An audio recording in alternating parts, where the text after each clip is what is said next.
Voltamos então para responder as suas perguntas, né?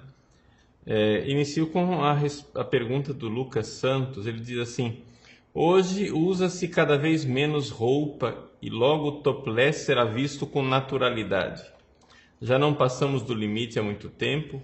Ainda podemos usar a desculpa da cultura para justificar o que se usa hoje? Bom, veja só, Lucas, o que nós temos é o seguinte: o próprio Santo Tomás de Aquino, ele admite que existe uma realidade cultural na forma de se vestir. Ou seja, existem coisas que são próprias da cultura. Veja só, na questão 69, artigo 2º, ele diz assim, faz parte da resposta do corpo da resposta, o respondeu, né? Então ele diz assim: nesse caso, porém, ainda é possível que algumas mulheres fiquem isentas de pecado se não agirem por vaidade, mas por um costume contrário, embora não recomendável. Então ele dá um espaço para a cultura. Mas a cultura, ela não é um conceito elástico onde cabe tudo. Por exemplo, uma mulher que se veste, até que ponto nós podemos alegar a ignorância e dizer assim, ela não sabe que está provocando sexualmente os homens? Eu acho que é simplesmente quase inexistente essa desculpa. Ou seja, quando a coisa é provocante, não é? Nós vemos com clareza. Quando uma mulher usa uma mini saia, um topzinho, depois se maqueia, salto alto, etc., e sai andando com uma gestualidade corporal, né? Sedutora. Você vai me dizer que é inconsciente isto, né? Pode ser que ela tenha sido educada de uma forma perversa. No entanto, ela sabe exatamente que aquilo lá é para seduzir. E é exatamente por isso, ou seja, quando ela se coloca diante do espelho, ela escolhe sua roupa porque sabe que aquilo é sedutor. Então trata-se de uma atitude espiritual diferente. Você se colocar diante do espelho, não para escolher o que é sedutor, mas escolher aquilo que irá salientar elegância, irá salientar virtude, honestidade, beleza espiritual, né? É diferente. A coisa é uma atitude completamente diferente diante do espelho, não é? Então, a questão cultural não é uma realidade que possa dar muitas desculpas, não, tá? Me desculpe, mas não é assim. Depois, é necessário recordar o seguinte, né? Alguém pergunta aqui questão de onde é que está os limites das roupas, né? Como traçar esse limite? Bom, veja, dentro de uma classificação clássica, nós poderíamos dizer que existem partes do corpo, né? Usando aquela linguagem aqui, o que é honesto, né? Não sei se vocês se lembram lá que nós colocamos aí no site, naquela classificação, tem lá em cima a honestidade, que é um amor a uma beleza espiritual, né? Então, esse amor à beleza. Então, existem partes do corpo que transmitem esta beleza espiritual já naturalmente. São as chamadas partes do corpo honestas. Essas partes do corpo, como o rosto, as mãos, não tem nada de desonesto. Não há nada de feiura espiritual. Agora, existem partes que são claramente desonestas no sentido de que são claramente sensuais, né? São zonas, áreas do corpo que são até mesmo erógenas enquanto tal. Então, é evidente, essas partes devem ser cobertas, né? E nós temos ali uma zona de penumbra, né? Que são não são partes honestas, não são partes desonestas, mas são partes semi-honestas, e ali sim nós podemos entrar dentro de um certo debate cultural, né? Onde uma sensibilidade maior, uma sensibilidade menor se deve também aos tempos, não é? Então, eu acho que é excessivo, são assim, pudores vitorianos, não é? Ficar preocupado porque a mulher está mostrando a panturrilha, né? Então, acho que não é o fim da picada, mas em épocas passadas era o fim da picada. Mas hoje nós já fomos tão longe que, né, para o fulano ficar excessivamente induzido porque está vendo a panturrilha da mulher, então quer dizer que nós aqui estamos dentro de uma situação um pouco neurotizante, né? Bom, então eu diria isso. Existem esses limites que são debatíveis. No entanto, esse debate, quando a gente sai da neurose um pouco de pecado não é pecado, pecado não é pecado, e entra numa outra atitude de eu estou realmente respeitando o meu corpo, e aqui entramos numa outra pergunta, né? Que perguntava aqui que algumas mulheres se vestem dizendo que precisam valorizar a beleza que Deus deu, precisam valorizar a beleza do corpo delas. Ora, minha filha, quando você expõe é exatamente o que você não está fazendo, você não está valorizando, não é? Joias preciosas você guarda no cofre e não põe à pública visitação.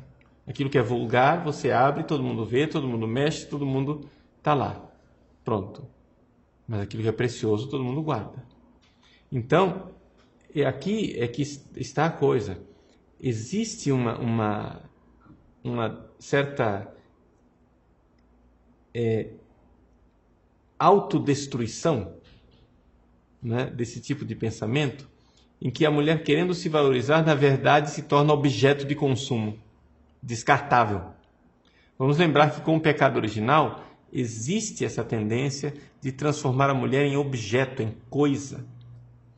E, cuidado, dentro de nós, por causa do pecado original, por causa da desordem, existe dentro de nós, né, um sonho desonesto, uma desordem de querermos ser objeto sexual. Isso é uma coisa na qual as mulheres caíam muito antigamente e continuam caindo hoje, mas que hoje em dia também os homens andam caindo, não é? Ou seja, se criou esse fenômeno do metrosexual, não é? O que é o homem metrosexual? É o homem que quer ser objeto de desejo sexual. Então, pessoal que vai para as academias tomar anabolizantes, malhar, não por saúde, mas porque querem ser objeto de desejo sexual, né? Depois colocam uma camisa baby look, né? E vão se apresentar fisicamente lá, né? Marombado lá, né? Para as meninas, porque não tem como não dizer que é algo animal, né? Simplesmente isso. O sujeito quer ser admirado pela sua força animal. Agora vamos lembrar o Salmo que diz que Deus não se deleita nos músculos dos homens, né? Então, bom, perguntam qual é a roupa para ir à Santa Missa. Várias perguntas com relação a isso. Veja, com relação à roupa para a Santa Missa, nós temos que ver que ir para a Santa Missa nós estamos indo para um ato muito importante, não é? Nós temos que ver a escala de valores. Como você se veste para uma festa e como você se veste para a Santa Missa, isso mostra a escala de valores na qual você se encontra, não é? rapazes, por exemplo, que perguntam se eles podem ir à missa de bermuda. Ah, não, porque aqui em Cuiabá é quente, no Brasil é quente, se nós podemos ir à igreja de bermuda. Bom, se nós vamos ficar nessa história de pecado, não pecado, olha, aqui a discussão não acaba mais nunca. Nós temos que sair dessa prisão do pecado e não pecado e ir para outro caminho, que é o seguinte: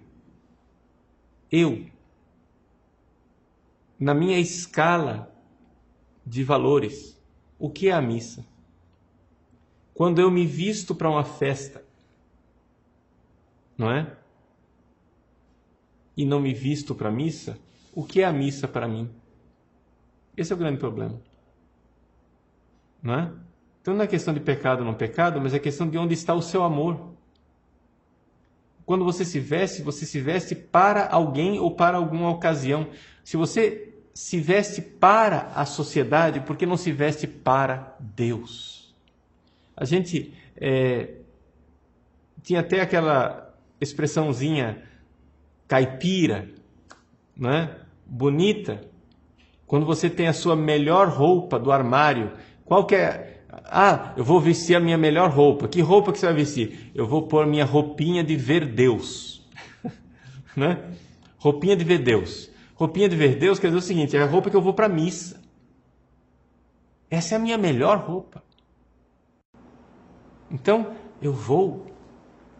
Então não é questão de passar regras, mas é questão de dizer como você vai. Com relação à saia para as mulheres dizem: ah, mas eu não vejo problema nenhum de usar calça comprida. Tudo bem. E eu me sinto plenamente feminina de calça comprida. Ah, é? Se sente mesmo? Então, por que você não usa calça comprida no seu casamento? Por que você não põe calça comprida para casar? Ah, não. Bom, então quer dizer, não é tão plenamente feminino assim, né? Não é exatamente o seu sonho feminino. Então, o que acontece é que a calça jeans e a camiseta é muito prático, de fato, né? Você tem uma calça jeans e vai trocando a camiseta. Todo dia, pronto, está sempre vestida diferente. Mas acho que não é necessário você ter um guarda-roupa excessivo, dentro da simplicidade, dentro daquilo que é a humildade do cristão. Acho que nós podemos nos vestir de forma adequada. Vejam, existe uma série de outras perguntas aqui que eu poderia responder, porém elas nos levam excessivamente para o detalhe. Talvez a gente possa fazer algumas respostas católicas sobre essas questões mais difíceis e intrincadas, como, por exemplo, a questão da praia, a questão do esporte, etc, etc. Porém, eu não gostaria de, hoje, nesse programa, abrir todos os campos de batalha, porque senão a gente termina perdendo a guerra. Não é? Não vamos agora criar a Terceira Guerra Mundial ao redor disso daqui. Vamos primeiro conscientizar uma coisa: o valor extraordinário da dignidade da mulher e como a mulher deve se vestir à altura de sua vocação. Aqui uma virtude que eu não falei até agora, mas gostaria de falar dela exatamente para encerrar o nosso programa: a virtude da magnanimidade. Ou seja, magnânima, a alma grande. Você tem uma alta vocação, a vocação para a santidade. Não é questão de pecado ou não pecado. Essas coisinhas de pecado ou não pecado é para quem quer ser prisioneiro lá da primeira morada. Não é? Que se você não sabe do que eu estou falando, assista o nosso vídeo a respeito de esforçai-vos para passar pela porta estreita. Ou seja, isso é uma visão muito mesquinha. Nosso relacionamento com Deus não deve ser pautado pelo é pecado, não é pecado, é pecado, não é pecado. Não, com Deus a gente deve perguntar: como é que eu posso amá-lo mais? Como é que eu posso amar Deus mais? Como é que eu posso ser mais generoso com Ele? E eu tenho então esta grande vocação, a vocação universal à santidade. Como se veste um santo? Como se veste uma santa? Não estou falando de beatice, não estou falando de ser cafona, não estou falando de ser démodé, estou falando de ser uma pessoa elegante, modesta, que saiba se portar, que saiba ter no seu trato e no seu vestir uma atitude à altura de sua vocação divina, à altura daquilo que é viver sempre diante de Deus. Saber que Deus me olha sempre, né? Outro dia, uma pessoa veio me visitar aqui, tocou a campainha, eu não esperava, tocou a campainha, eu fui atender a porta e eu estava de batina e a pessoa ficou admirada. Mas, padre, o senhor usa batina dentro de casa? Eu disse, agora eu uso. Eu não usava antes. Evidente, né? Durante muitos anos usei cotidianamente, diariamente, o clergyman. E não é ruim isso. Não é pecado usar clergyman. Está dentro da legislação da igreja.